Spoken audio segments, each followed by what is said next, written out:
Welcome to the CFD weekly overview of the global financial markets. The euro was flat against the dollar last week.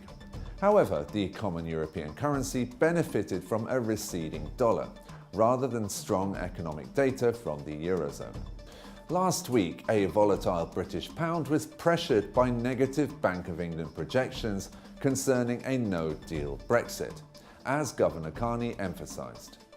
Cable continued dropping on Brexit fears, despite better than expected manufacturing and construction data this week. A crucial parliamentary vote on British Prime Minister Theresa May's deal with the European Union is scheduled for December the 11th.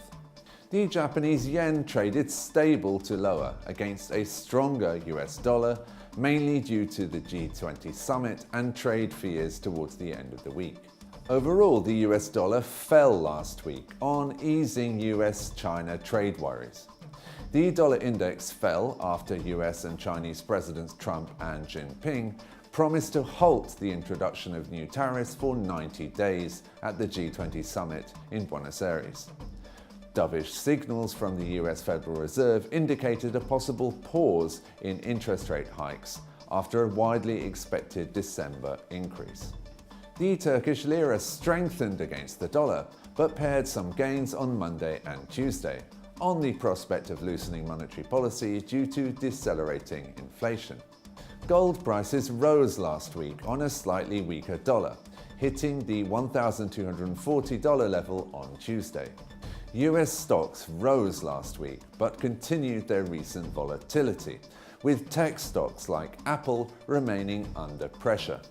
Analysts believe that Apple could face trade headwinds, and President Trump suggested he could introduce tariffs on iPhones and laptops imported from China. Questions remain whether a US and Chinese agreement to suspend tariffs for 90 days will resolve the trade dispute in the long term.